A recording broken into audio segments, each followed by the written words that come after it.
beautiful day and it's a beautiful park, actually. It's a beautiful day and it's a beautiful park. Yeah. I have a question for you Yeah. about socialism. Oh, yeah.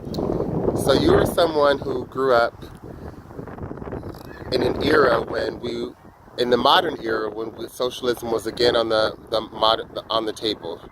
You came of age in the 80s.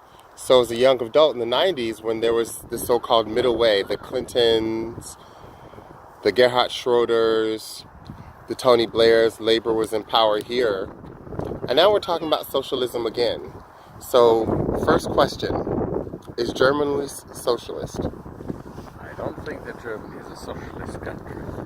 I think that we used to have, particularly after the late 60s and the early 70s, that we had a free market economy with some tools and concepts that they borrowed maybe from a socialist idea, and that is at most.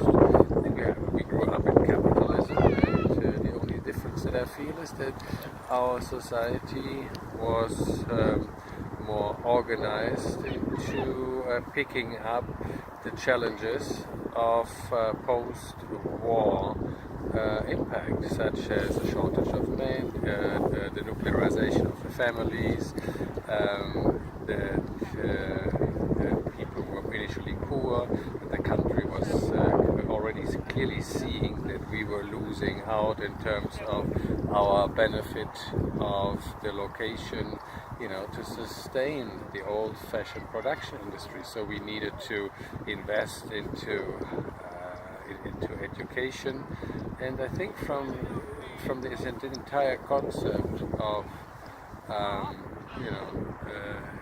engineering, if you want, at least in comparison to many other societies, engineering a society, that there was a tendency of the politicians and of the people that using what is now referred to as socialist ideas, I think basically maybe using common sense to create a functioning and integrated society. And what we can clearly see nowadays is, I think we're losing that again. Well, a specific tool that is being raised again in America and perhaps even in different parts of the world where this so-called rise of millennial socialism is seen is what you have in Germany is the mainstay of your labor market, co-determination. That you have workers on the board, and that's one way that you achieve fairness both in terms of labor and conditions. So what do you think of this? Because I recently read an article in The Economist that seems to take the opinion that, of course, the so-called capitalists know best and they should be the ones in charge of a direction of a company. I mean, I think that is an idea that is coming from the early years of Germany's post-war insights. If you concentrate the power, particularly in the hands of those that have already power, I think this is a very dangerous thing. Like every use of power, if it's concentrated, is a bad thing. So I think out of these ideas emerged the co-determination, which it's a more complicated method than as you may want to describe it. But, we have the Montan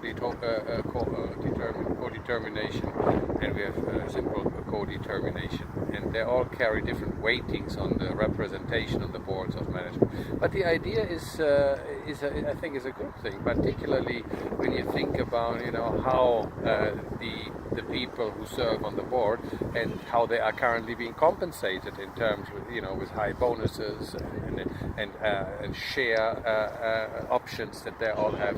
You wonder, whom they serve. Do they serve their own interest? Do they serve the interest of the larger shareholders, or do they actually have a responsibility to the wider community? And I believe that co-determination is a way to at least get a different perspective